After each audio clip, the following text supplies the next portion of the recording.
In this video, I'm at Tanygroes Car Dismantlers in West Wales, just to have a look and see what sort of magnificent cars we can find in this vast array of scrap.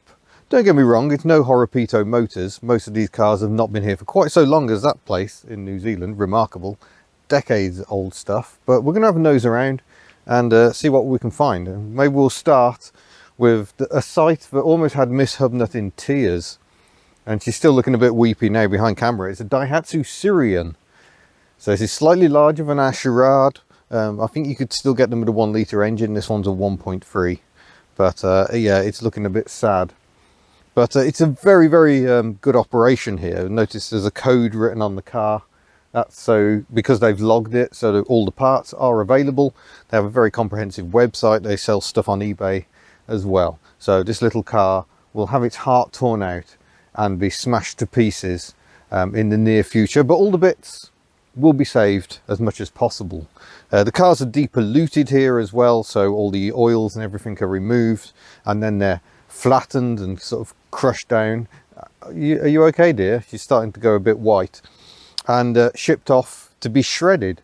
And they reckon something like 95% of a car can now be recycled. All the plastics, the glass, even the wiring is all, can all be reused. So that's encouraging. But let's take a look around and see what else we can find of interest. Directly behind the Citroen, we have the mighty SsangYong Rodius. One of the I'd actually quite like to drive one of these, but I won't be driving this one. Remarkable styling. The back end is very, very peculiar. It was designed by the same pair that designed the Aston Martin Virage, believe it or not. I hope the sound is still working at the moment. Yep, good. But they were aiming for a look that evoked the feeling of a large yacht. And they failed quite comprehensively. It's one of the weirdest looking MPVs you can buy. Nonetheless, I'd still like to drive one. So generally Mercedes running gear, I think. We've got a Mazda Tribute, which was also sold as a Ford Maverick, next to a Kia. I've entirely forgotten the name of the Sportage. That's the one. No second takes in this lark. This is just what it is. So the Kia Sportage looks like a soft roader, but actually isn't. I think they actually have a proper sort of dual ratio gearbox. Yeah, that is a Hyundai Tragic or Trajet. Yep, Chrysler Grand Voyager. We can have a peek inside, see which seat layout it's got. Yeah, a bit weird, the Chrysler Grand Voyager, because they went for 2 seats in the middle and then a cramped rear bench between the rear wheels. So you get 3 people on that cramped rear bench and just 2 on these seats here. But look at the bird nest. Oh, wow. That's quite remarkable. But yeah, this one has definitely seen better days. So you can come and take parts off the cars yourself, but given the fact they're miles away from anywhere, that's not necessarily going to be the favoured approach, and mail order is definitely possible. They're very comprehensive. Very comprehensive, yes. Over here I've just noticed Smart 4.4. I know there's another one for sale locally with a knackered gearbox and clutch. I suspect that'll be finding its way here before too long. But I quite like these. Very similar to the Mitsubishi Colt, I think it is. Built in the Nedcar factory in the Netherlands. But you've got this same sort of safety cell look with plastic panels attached that you get on the smaller Smarts. And I just like them, very individual styling. Go and see what else we can find. Now we've already seen the Daihatsu Citroen. Here is the badge engineered version. This is a Peugeot MPV. Weirdly, MPV is a name that was also used by Proton, so it's a bit weird that 2 Malaysian companies would use the same name. But yeah, this is very much a Daihatsu Citroen, but made in Malaysia. So I think the same factory that produced the Nipper. This one has aircon written on it in letters. Well, we've noticed they've deployed all the airbags. They're obviously not keen on selling the airbags, worried about safety point of view. So all the airbags have been triggered in all the cars we are seeing. But yeah, that one looks very sad. And this was the end of the line for Peugeot in the UK, as the Citroen was for Daihatsu. They withdrew from the market. Not all that long, I don't think, after this one was made. This is a 2010 example. But a bit of a shame. I have a soft spot for Perodua or Perodua. It's yeah, they worked hard with Daihatsu. Oh, there's another one, another Syrian. Says my little camera lady. Yes, this one looks very sad. Been here a bit longer. This one's a bit older, 2005 example, but a little engineless, I would say. So that will be off to meet the baler soon, I suspect. But it's really weird because I still think of this shape of Honda Civic as being a fairly modern car, and yet here it is in a scrapyard. Reminded that it's now 13 years old. That doesn't seem particularly old. 14 years, sorry, yes, it's 2021 now. I'll have a quick nose at the Saab here, Saab 900. Of course, another defunct manufacturer. But we've got our headlamp wiper moment there. So let's embrace the joy of the headlamp wiper. Good news! This Honda Jazz will no longer be holding up traffic. Have you noticed how they do 40 miles an hour everywhere, regardless of speed limit? No longer for this one. Haha. Well, it's not in the best condition, but the interior of this Saab S60 is amazing. These seats are delicious. They're sadly ruined now. This is a bit of a shame. Volvo XC90, are they? On those ones. Quite sad. They're entirely missing front end on whatever this was. It gets quite difficult to tell sometimes. It's a Skoda Citigo, I think, or a Volkswagen Up.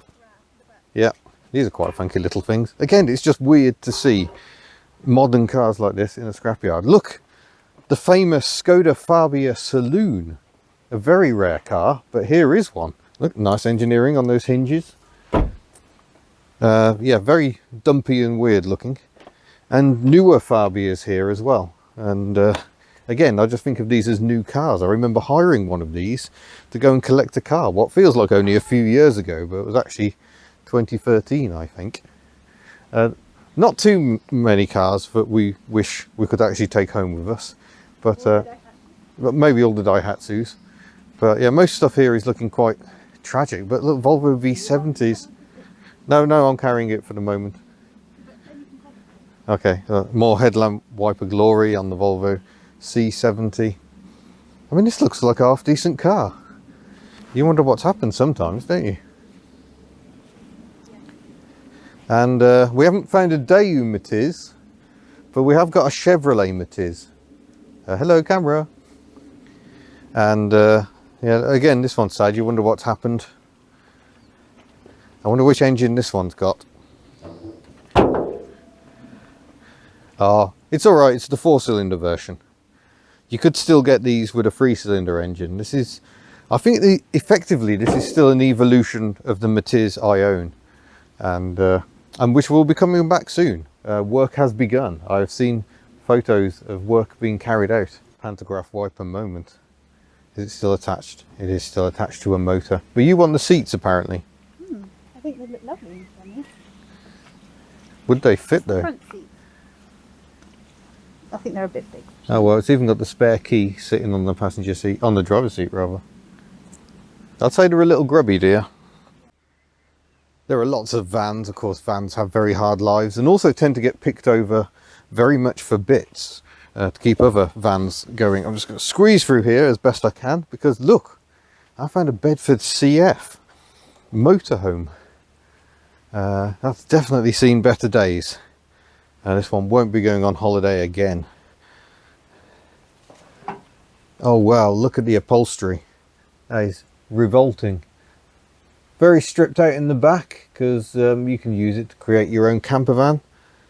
And can we see the mileage? 47,000 miles on the clock. Was that first or second time around? Given it's a motorhome, I'm going to suggest it was second time around. But these Bedford CFs, I need to do a video on one. Sorry, van. Because yeah, they're actually really pleasant to drive. I had one which was standard van body, none of this full-on motorhome spec. Had 2.3 litre slant 4 engine at the Vauxhall Saloons with a manual overdrive transmission, and it was lovely to drive. Although maybe I'm thinking that because the previous camper I owned was a Citroen H-van, and that was not ever so lovely to drive. But again, you know, weird things like these Citroen relays or Peugeot boxes with their right hand handbrakes, and the driving position feels almost central when you're sitting in one. And this big shelf for you to smack your head on if you have a crash.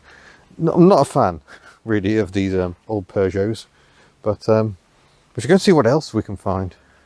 Have I got to give you the camera back no, there? Get tricky. Okay. I mean, if you don't give me the camera, I may go and break out some Daihatsu. No! There's space now. Right, should we go into this yard? Because there's definitely some interesting stuff up here, as well as the saddest looking Astra van I've seen in my life. Right, I'm going to give you the camera back, camera lady, and in we go. I don't even know where to start here, but you'll note quite a lot of the cars are still on their wheels, and they have a Welsh word written on them. Let's take a closer look.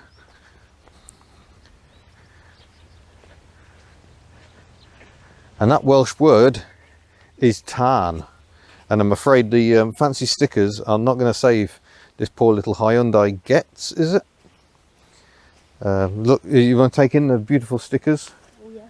Apparently the beautiful stickers did not help this car avoid execution. Tan is the Welsh word for fire. So these will be going to the fire and rescue. They will get... Just to clarify, they're not setting them on fire. Yeah, they're not setting them on fire. They're deploying their jaws and other kit so they can put people in there, pretend they're horribly injured, and then cut them out of the cars. So these will all be becoming convertibles, we suspect, including the little Daewoo Matiz. It's an M150, it's the facelift one. It's not as pretty as mine, so it deserves to die.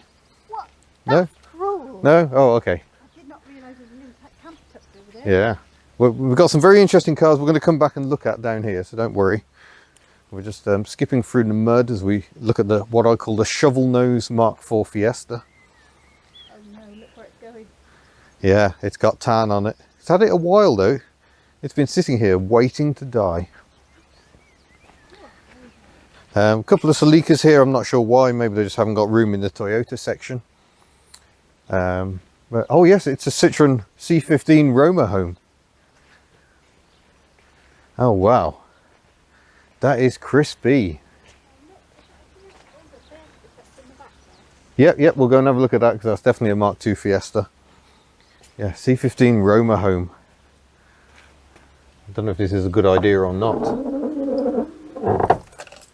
Yeah, it's quite crispy, I would say. Ooh. But yeah, come with me. Oh my god! Because it's still got all the interior furnishings in, but no Larry seat covers. It's still got the curtains, but it's all very beigey. Look, someone's had the sink out and the cooker and everything. But yeah, dinky little Roma home. Must be a fairly miserable experience with the non-turbo 1.9 litre diesel engine. And some may even have had petrol engines You are so for extra misery. I am very anti-camper. So yeah, here's the little M150. So Giugiaro did the initial design for the Daewoo Matiz, but then a different company, I think it was IAD, I might be wrong, did this facelift. I just don't think the facelift works at all. They're trying to make it super cutie when it was already cute. This has a bar on so it could be towed behind a motorhome. So yet more tragedy on wheels. The interior, I would say, is a lot more somber than the M100. Look, you know, some brushed aluminium effect on the dashboard there. So they didn't change things inside a lot, just the trim really. That's right. It is ripe in there. Yes, you can smell the human suffering. Let's just look at the mileage again.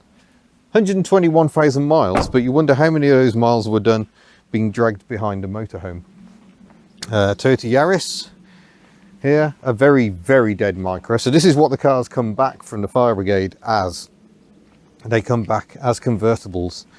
They chop the roof off, they fold down the seats.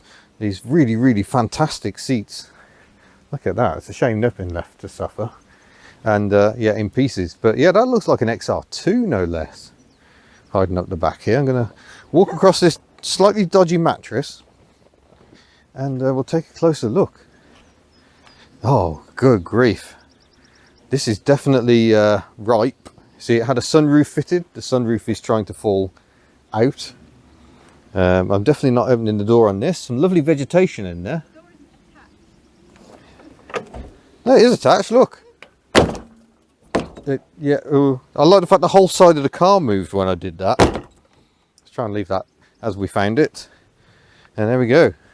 XR2 on a D plate, so that's late 86 through to the middle of 87. And I've got the 1.6 CVH engine, I think, in these. That's obviously been well protected by this Toyota Yaris tailgate, but the inner wing seems to have largely gone. That's very sad. That has rusted very heavily indeed. Let's go and have a quick look at this. Oh, it's a Subaru Justy.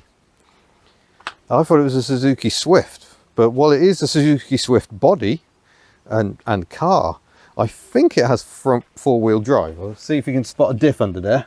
Oh, there we go. And it's got the most amazing seats. Come, you will love these seats. Look at those. Again, the smell is 69,000 miles on the clock, which seems very low. But yeah, I believe these were built in the same factory in Hungary as the Suzuki Swifts. Quite funky little things. Yeah, I really like that. And it's going to die because it's got tan written on it. And these Ford Fiestas, I'm not sad to see this in the scrapyard. I think these are awful cars. I know that will cause some upset because every car has its fans, and it's rare for me to really hate on a car. But I had to drive one of these, a facelift one with a 1.4 turbo diesel engine, which I think was actually a PSA unit, which appeared to have, it had no power at all, really cramped, horrible driving position. The next generation Fiesta, much better car. But I can see a delightful little Citroen C1 there. But I want to go and look at, so let's go over there. Oh, sorry, no, we've got more over here. You want me to hold the camera? Yeah, I'm getting ahead of myself. So we'll go up this way, past this Peugeot 206. European viewers will note that we've got this weird double arm linkage on the wiper on the Peugeot 206 in right-hand drive form. They didn't fit that to the left-hand drive ones. So we've got a Renault Laguna. It's on an EJ plate, about 94, 95. So it's a local car. Local, yeah. Yeah, let's see what engine it's got. It's a petrol engine. It's got the dinkiest oil filter I've ever seen. Look at that. That's tiny. It looks like it's had some life, does this one. But nice cars, the Lagunas. Would love to drive one. Meant to be very comfortable. And looks it as well, decent spec. But next to it, obviously a Rolls-Royce Silver Shadow. Looking very sad indeed. Formidable cars, so I'm not surprised this one's been picked over. 6.7 litre V8 engine, open to the elements here. There's the thermostat, well wedged in place. Lots of belt drives for various things, hydraulic pumps, because these ran a similar brake system to Citroen's with accumulator spheres, and they also had spheres on the rear. Early ones had it all round, but then they did it on the rear only just to give you some self-leveling. It still has coil springs, but yeah, this one's looking very sad. Can I have the camera, dear? Those seats are quite fabulous. Yeah. What's left? Well, let's come in. Just look at the wiring. If you think modern cars are complicated, look at the state of that. But still, it still smells of classic Rolls-Royce in here. It still smells amazing because they use such good quality leather, and the door's still shut magnificently. That one not quite so much, but yeah, look at the thickness of the seats. It's remarkable. Some interesting cutting has occurred in the back of this example. I'm not sure what the story is there, but yeah, sad to see. That one has definitely fallen on very hard times. And over there, yes, that is a Peugeot 405 estate, which appears to have another engine in the boot, judging by the stance. So we'll go over there and have a look. This is very sad because this looks quite clean. I don't know what the story is with this one, but yeah, that might be its engine in the boot. That might explain why. It looks like a couple of engines, so the suspension is working very hard. but you know, it seems relatively tidy and ever so slightly locked. Is it a Swansea car? 792. Oh, those look like the original dealer plates as well. Oh, it's locked all round. Maybe there's a story. Maybe it's someone who works here's personal car or something. But yeah, look, it's got the original dealer plates, still with the Talbot logo, because they were still selling Talbot vans in 1992, which is when this one dates from. And now we're going to look at a midget. Ha ha ha! You're so funny. There we go, a very sad little midget, or Austin Healey Sprite possibly. But that's looking very sad over here. Still on wire wheels, so it must be a fairly early one. It's not a 70s one. The missing link on my video on A-series cars, of course, the midgets and sprites, because I hadn't got any at the museum, so I didn't have any to film. But we'll take in the sad little Daihatsu vans, just sat here. Oh, poor Miss Hubner, she hates to see a Daihatsu in distress. Oh, look at that big spider.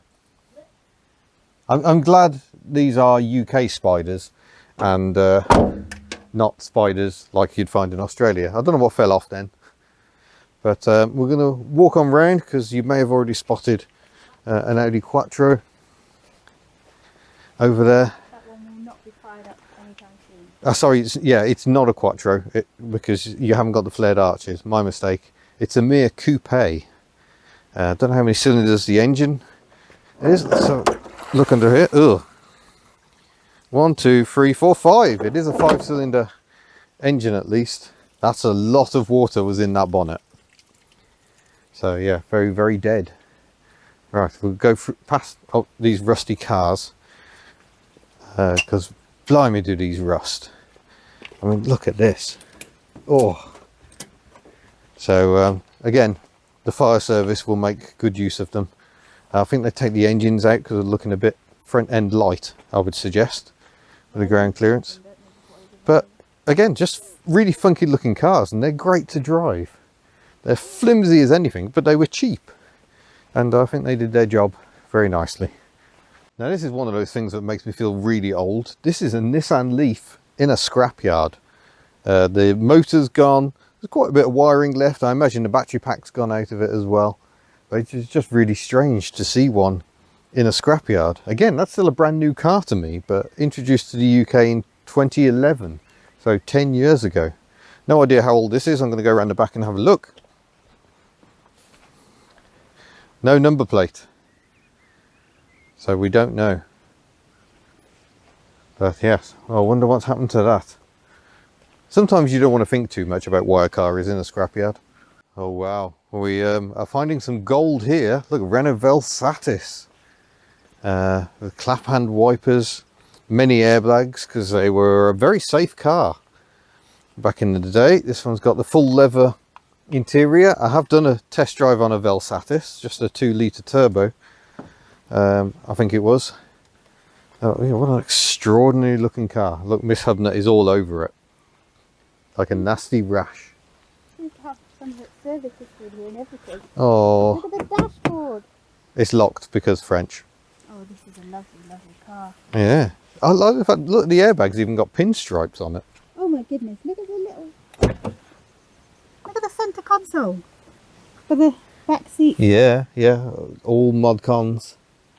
So yeah, surprisingly nice cars. And I'm pleased to report... There's no coming back from here, no? No coming back. Pleased to report that the Velsatis I drove some years ago now is still on the road. It's still passing through the hands of members on the Beige Forum of a slightly sweary name.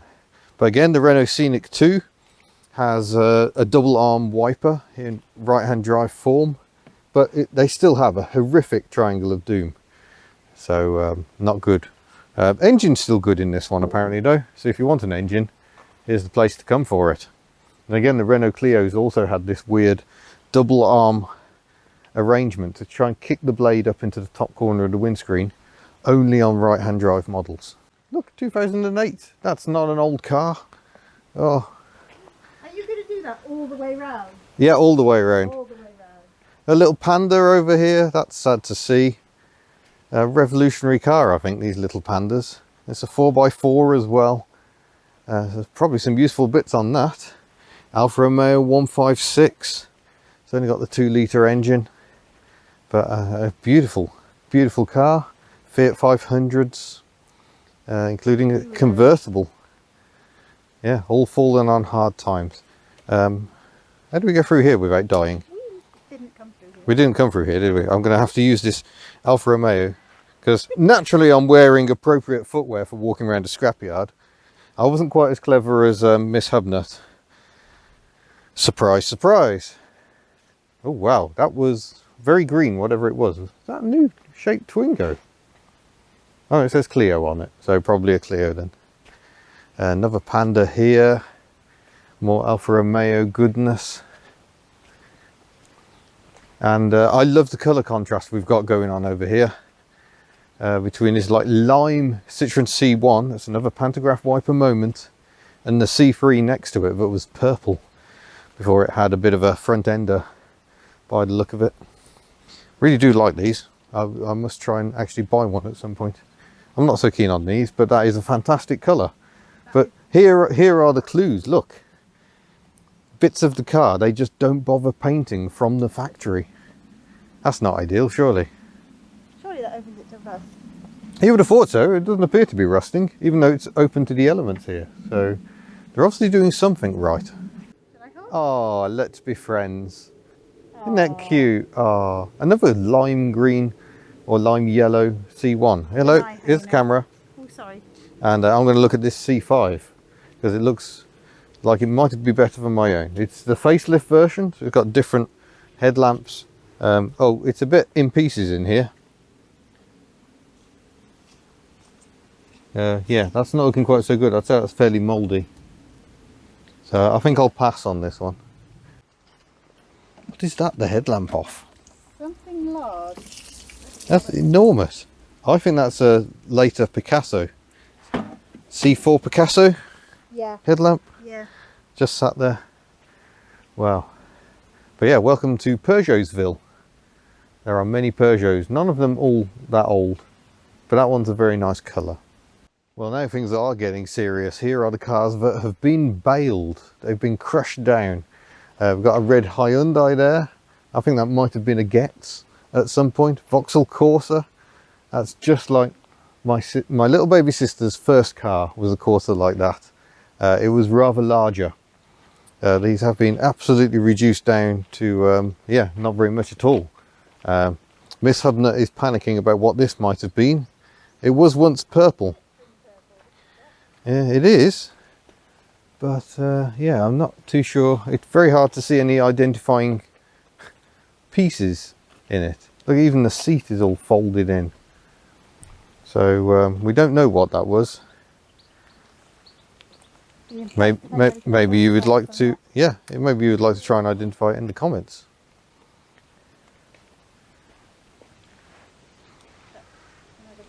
Another car probably? That's bigger, isn't it? Yeah, oof, who knows? State of Zafira, maybe? Oh, yeah. Yeah, I think that's got some Zafira-ness going on. So that could be a game we could play forever. So here's a car that looks like a scrapper, mainly because it's got the bonnet up, really. Pull the bonnet down, we'll see it's got the face of a Mini. And must be a Cooper. I think it's got the stripes, it's got the fancy headlamps going on. But one of the better modern cars for working on, because the whole thing just lifts up out the way. I say that, I've never worked on one and probably never want to, but it's interesting for a modern car, at least. But yes, we are in Rover land. We've got Land Rovers all the way down here, very, very sticky mud. Plenty of Freelanders, because Freelanders blow head gaskets, so transmissions fail. In many ways, yeah, they can do that as well. So yeah, but I still like them. I think they're a fantastic looking car, the Freelanders. There's a Serengeti here. It's not quite made it to Serengeti. Aww. The Serengeti planes. They like to talk them up with the names. Yeah, little X-Type just parked in there. Hi! It's such a good looking design, I think, the Freelander. Ooh, what we got here? The Volkswagen. The Volkswagen Fox. So these were built in Brazil. And yeah, go in and have a look. I'm not going in that mud. Thanks. You're the one with your clever shoes on. That is colourful. That is fabulous. Yeah. Thank you, that is. Interesting thing about a Vauxhall Fox. This is interesting, honest. Volkswagen Fox even. Look how enormous the passenger wiper blade is. It wipes to about here. So really you wonder why they bothered with this wiper at all. But there you go. Fun facts for you. Yeah, also lots of dead Volkswagens, proving that Volkswagens die as well and tend to break. I'm particularly intrigued by the colour of this one. Look at the colour of this. That's a sort of reddy orange. I can't work out if it's a solid red or a metallic orange. Orange, But I like it very much. I think. Yeah. Also an MG TF, a pair of TFs there, I think. Or is that one an F next to it? It might be an F. I'm trying to get in there. Yeah. Another X-Type. New Beetles. Looking quite sad now. Again, that feels like a fairly recent thing to me, but they are not young cars. Well, there's not actually that much in Fordland that we feel too sadly about the demise of. It's all fairly modern stuff, really. Thankfully, no Escorts. So, all's good. So we shall push on. So I've got quite a few of these here. This is an LDV Maxus. Oddly, I think it was originally a Daewoo design, but ended up being made by LDV in Washwood Heath in Birmingham. I did my college work experience at the factory. And these are actually fairly decent, but the panels are very flimsy. I'll see if I can demonstrate.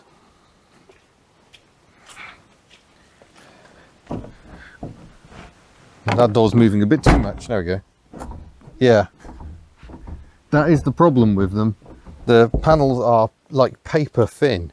So they're flimsy, but they have a VM Italian, I think it's a 2.5 litre turbo diesel engine. They actually drive quite nicely. You just have to be a bit careful with the gear change, or the gear change rips out the dashboard. And actually no, I'm trying to think, there's a Russian link somewhere with the LDV Maxus that I'm struggling to get my head around. But when LDV finally went bankrupt after staving it off for many years, all the rights went to SAIC, the company that bought much of the remnants of MG Rover as well. So that brought those companies back together again. And they're now selling these again. You can even get a fully electric version. Quite a lot of them in New Zealand. And I think they're fairly popular in Ireland. They haven't made such a big impact here again in the UK. So we're now in the yard where stuff hasn't yet gone out to scrap. So these cars are all awaiting processing. Subaru Legacy here. Big air scoop, you presume it's a turbo model. I'm not sure everything definitely is going for scrap in here. There might be some stuff still for assessment, but this is kind of where stuff goes before it gets depolluted. Hyundai Terracan, yeah, that's had a front end fire. There's Jeep Grand Cherokee next to it likewise. Always a lot of fires. There's a Range Rover Sport at the back that's gone up in flames. They are a little bit prone to doing that. Oh my gosh, what have we got here? I'm afraid it's not just one. No, I know. It's 2 Escort vans.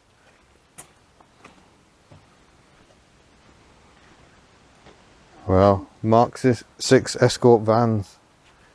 What mileage have we got on this one? Oh, it's a digital display. I wasn't expecting that. That's a bit fancy.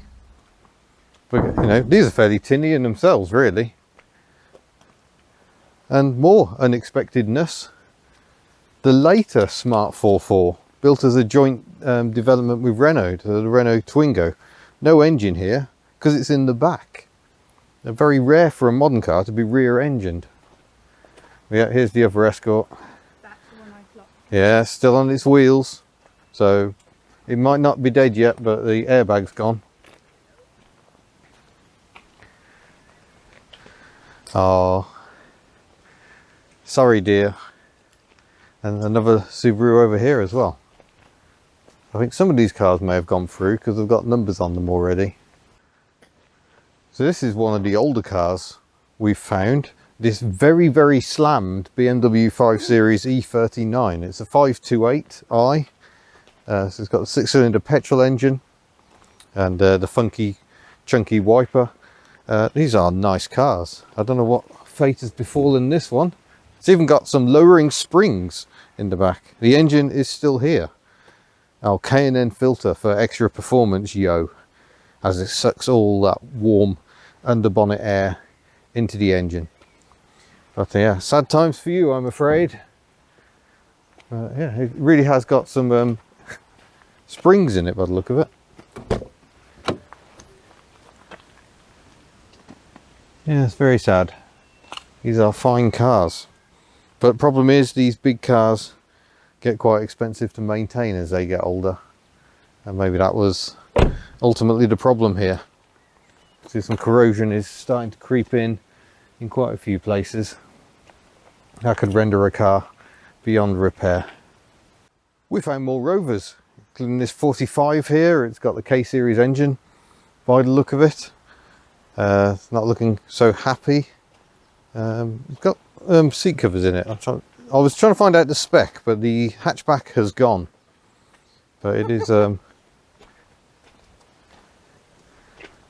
yeah, wow, there's a lot of Rovers down here. MG ZS, that's the MG version. Looks like it's got the L series turbo diesel engine, really nice engine.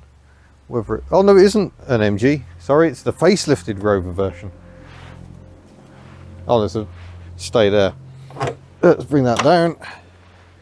So this is towards the end when they desperately tried to facelift what was already a very old design. So that's a second facelift, 45, and this is the third facelift. These different headlamps, which sadly go very, very cloudy, a really cheap and nasty sticker instead of a badge to try and desperately save money. And this is an MG ZR again with the final facelift front end on, and again a fairly old design by the time they did that in 2005, so that's right at the end of production. A Ford Puma over here, no doubt rotten, because that's what they do. They also handle superbly well. Very, very pleasant cars to drive, but by heck do they rust. And indeed I can see some corrosion creeping in on the rear arches. S-Type Jaguar shares its platform with a Lincoln. Little X-Type next to it, and a City Rover. And I think this might be a City Rover Mark II on a 55 plate. The 475 MPFI engine with possibly some Peugeot origins. I never really did get to the bottom of that. Hideous Triangle of Doom. I'm going to see what it looks like inside.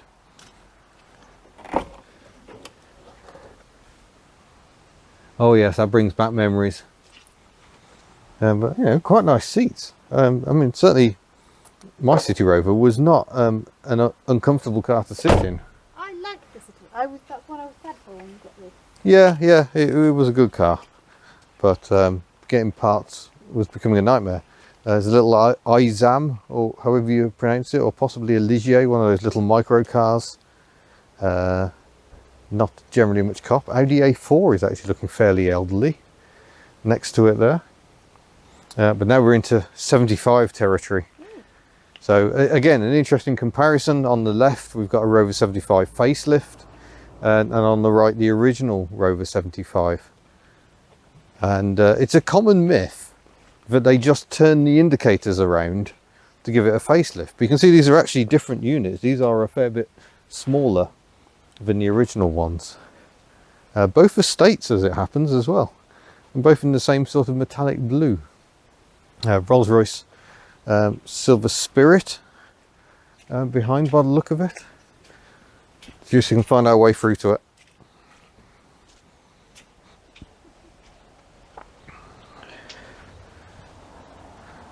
Oh gosh, this one has definitely seen better days. I once drove one of these, and the interior was insane. The dashboard was almost a fluorescent blue and cream leather with blue piping. Nautilus, I think the colour was, of the car. Quite extraordinary. We've still got the pantograph wiper here with its twin wiper arms to bring the blade right to the edge of the screen. It's not happening again on this one though, is it? And look at the filler in here. Wow, that is pogtastic. There's a Jaguar XK here. I mean, isn't that a new car? Interesting detail on this Peugeot 205. Orange plastic on the inside, white on the outside. So that's a facelift Peugeot 205. It's a style, which is a fairly lowly spec, I think, nothing fancy. Yeah, strange to see this here, because bodily it seems quite good. 205s didn't rot quite as readily as other cars of the era, Metro and Fiat Pandas and the like. Very, very nice little cars. Very sad to see this one here. That's not sounding ideal. Yeah, I think this one's beyond salvation, unfortunately. This is a very slammed Peugeot 306 Estate. I think a very, very successful conversion. I'm not sure if Huliez, that French coach building firm, was involved, because it uses the hatchback rear doors, but kind of looks a very cohesive design. I quite like these. Very sad to see one here again. Looks like it's probably a Meridian, and someone's getting distracted by other vehicles. So Suzuki Vitara, again, a very proper four-wheel drive. Low range, so they actually can go out in the rough stuff and be very, very capable. This is a slightly later one, when I think the rules changed. There was a rule change about blocking the rear lights. So the earlier Vitaras had the rear lights in the bumper. The later ones seem to move to this style instead. Now this is a reminder that I need to drive more cars. 406s are becoming rare. And I'm very keen to compare one, quite similar to my C5 under the skin. But yeah, I'd be quite intrigued to drive one. We're a bit closer to the Xantia, I guess. Oh no, it's a Peugeot partner. It might have overhead storage. I thought I saw a Berlingo in here somewhere. Has it? Oh, it has. I'm not sure this door's going to open. It's in the right state. Oh wow. But yeah, that's got the overhead storage going on. Rear vents in the back as well. Glass roof. Oh. Yeah, again, this is one of those vehicles I probably need to try and own before there aren't any left. Oh yeah. Oh, we're definitely going to have a look at that. I'm a big fan of the Vauxhall Frontera, and not many people say that. Oh yes, it's a fairly early one as well, so do come hither. I mean, I love the styling, the chunky styling. It reminds me very much of the Freelander actually, but the Frontera came much earlier. It was the Isuzu Mu Wizard, but they did actually build these in Luton, and you got this lovely push button dashboard. So fingertip controls, so clean. Yeah, for lights and wipers. The seats are lovely condition. Got 164,000 miles on the clock, I think that is. Wow. So it's had a pretty decent innings. Removable sunroof there. You can remove the entire rear body and take the windows out. They're great cars and very good off-road. They're a bit, bouncy and rough for road use, but that's because it's a proper 4x4. It's not an SUV. It's not an SUV. It's not a fake one. Ignore the rusty bits. I like that a lot. Here's another one of those smaller proper off-roaders, the Daihatsu Sport Track. Sold under various different names. The Feroza, I think it was sold as in Europe. The Rocky in some markets, although that tended to be the larger 4-track in places like America and Australia. Again, we've got a removable front section here. You can take the entire back off, although removing the rear window is a bit faff. Made it a bit easier on this example because someone smashed it to pieces, so it's no longer there. But again, rear lights, going back to the Vitara, this one had lights in the bumper rather than here because of those regulations on blocking it when you open the door with a spare tyre on. So this must be a fairly late one. Earlier Sport Tracks didn't have that. I can see an Isuzu Trooper over here. Oh, you're still recording? Yep. Isuzu Trooper, sold as the Holden Jackaroo in Australia, also sold as the Vauxhall Monterey or Opel Monterey in Europe, and weirdly in Japan as a Honda, the Honda Horizon or Acura Horizon, I think they were. We've got a very dead Mazda Bongo there, but has unfortunately been turned into a convertible. We know not why. We hope that was just a fire brigade practice. We hope. Yeah, that is a sad, sad convertible Bongo. I mean, look at that. It's still got the doilies, the homemade crocheting rather, seat covers. They're quite extraordinary. And they're coping well with life outdoors. Mitsubishi L200s, once absolutely everywhere around here. Farmers loved them, but unfortunately they do rot quite horrifically. So when I first came to Wales, they were still very prevalent. SsangYong Rexton here. I think these also use Mercedes sourced diesel engines, and there's a 4-track. I can see a 4-track up the back. P38 Range Rover. I mean, we're getting to the stage where people probably wouldn't scrap one of these because they're actually becoming quite collectible. And I'm still trying to work out if I'm actually brave enough to own a P38 Range Rover. They are very complicated, air suspension, lots of computers. So I'm not sure I'm brave enough, but yeah, we've got another Vauxhall Frontera, the later type facelift version. So these were produced at Luton until 2004. And then a Daihatsu 4-track, pre-independent model, so it's still got leaf spring suspension all round. And a beacon on the back. I wonder what that one was used for. They're massively popular around here. They are, yeah, very popular still around these parts. We still quite often see them. Not so much these earlier ones, but there is one we see, a G-plate, fairly regularly. But the later independent front suspension models, very popular. Oh no! Have you seen what I see? Are we talking that by there? Yeah. Yes, I saw it. I was heading quietly in that direction. It is a Renault Scenic RX4. Okay, now I really want a Valsacus, but I really, really want one. Okay, I don't think we're having this one. We have actually been offered one, it's just we can't make logistics and we don't have space. We really don't have space. And I really like these. Saw a surprising number of these in Australia. And I think they're really funky. Proper, you know, 4-wheel drive. Yeah, because French lacquer likes to do that. But yeah, proper 4-wheel drive, but they are a little fragile. As to be honest, many transverse engine front 4-wheel drive cars tend to be a little flaky. Citroen BX, Vauxhall Cavaliers. There's so many of them where the transfer box just doesn't really stand up well. But let's go and have a look. The back is the funkiest bit. Yeah, look at that. So you'd have the spare wheel mounted here. Completely different tailgate arrangement. So you've only got the window that folds up.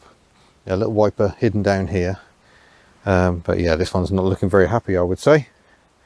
Yeah, very funky. It is a Renault 5. We're going to have a look in a moment. So look, leather interior. Oh. Oh, that's not a good smell. Got a Fiat multiplier over there. It's a later one. The facelift when they tried to tone down the wacky styling. So I don't like that so much. But yeah, Renault 5 Super Sank. There is one of these for sale fairly nearby. So outwardly fairly similar to the previous Renault 5s, but with transverse engine to follow the function of everyone else's. And the rear lights are in the boot still, so that's good to see. Vauxhall Combo over there, very popular as post vans in these parts. Miss Hubnut checking to see if it's got the overhead storage. It hasn't, has it? No. But here we go, we've got a Renault Kangoo over here, and in some ways the Kangoo is the thinking man's Berlingo. And you know, I wouldn't rule one of these out either. Oh, door handles are a little fragile perhaps. Look at that for seat upholstery. And it has to be said, those doors feel a lot more solid than the ones on a Berlingo. The Berlingo doors are flimsy as anything. They sound awful. Yeah, you've run away again. Is that another RX4 over there? I think it is another RX4. Blimey. And then we've got Megans as well, the Scenic. Fiat Doblos, variously.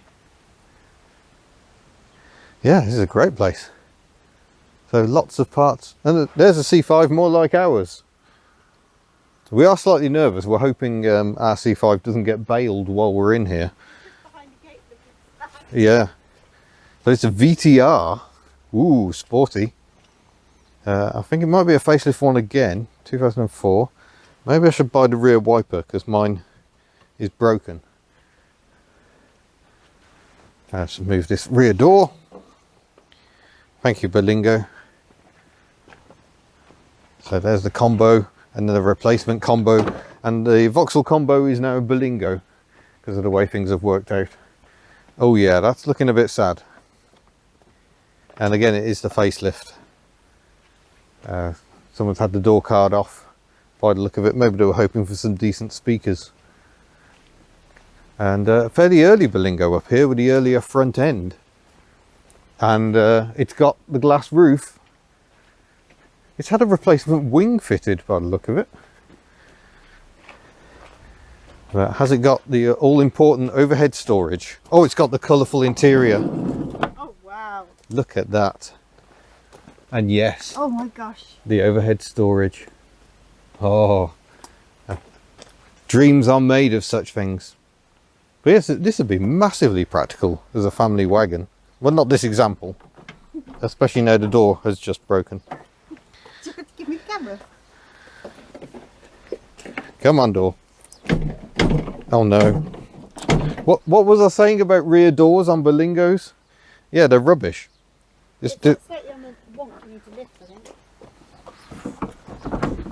It's the bottom that's jammed, I think.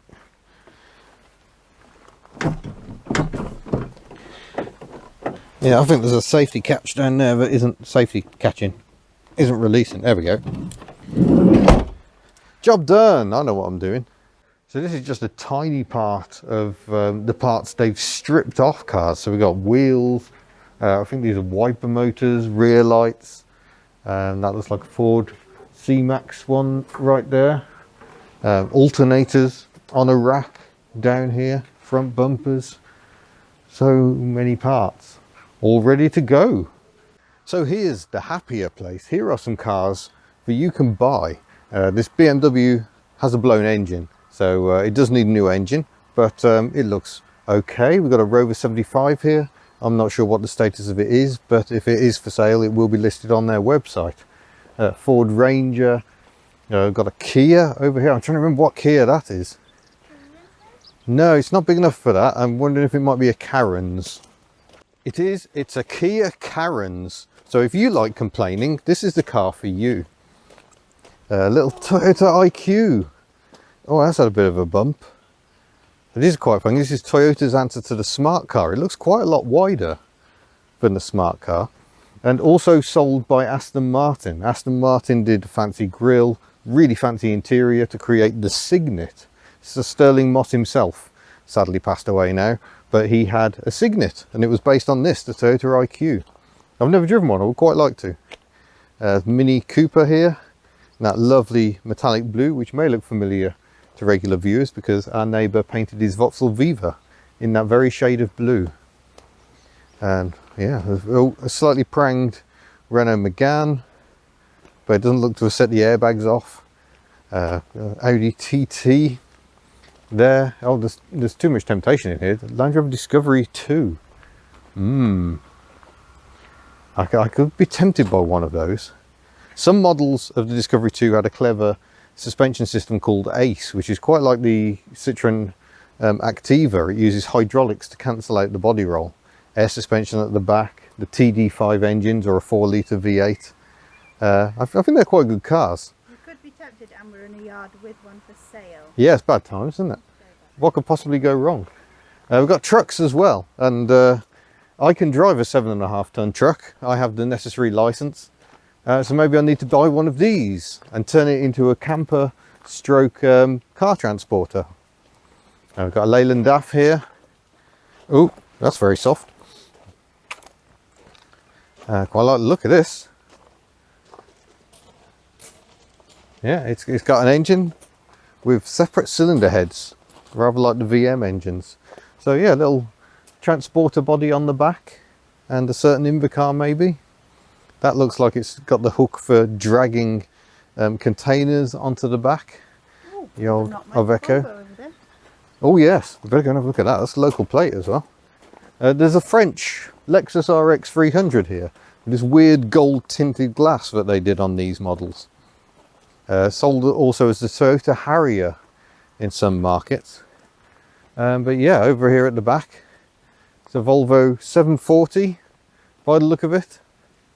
It's got the wrong wiper blades on it. But EJ, it's a local car. The headlamp wipers are in disarray. Oh, no. I'm disappointed to tell you. Look at this. Oh, that's sad. But yeah, I wonder what the story is with this one. Find out what engine it's got. 740 GLE, so I think that's the 2.3 litre non-turbo engine. Some weird stuff going on with the rear lights though. I have no idea what's going on here. Reflectors screwed to the lamps and a bit of black stuff over the side. That's all a bit peculiar. And this just makes me think of Bullseye. It's a speedboat. Oh yes. Wow, that's lovely. And it's got the manual overdrive transmission. So even though this is, what plate is it on, a J? G, so it's a 1989. It's got a manual overdrive gearbox. Quite fascinating. So yeah, this is the yard of the cars that might yet be saved. Some are being assessed for insurance reasons. I suspect that little Fiesta might not see the light of day again, or the X-Type Jaguar next to it. But others are available to buy. So head to the website for further information. We'll put a link in the description below, and no doubt a caption with the website is flashing up on the screen at this very moment. So I think there's no better place to end than with the Rover 75. I hope you've enjoyed that, something a bit different. It's nice to get out and just have a mooch around a scrapyard. Happy days. And I don't think we've actually been too tempted to take anything away. Have we? Oh, we have. We might have been a little bit tempted. We're going to try not to spend any money now. So I'll say thank you very much for watching. Don't forget you can head to the Hubnut store for various support options. And I look forward to seeing you in a future video. Farewell.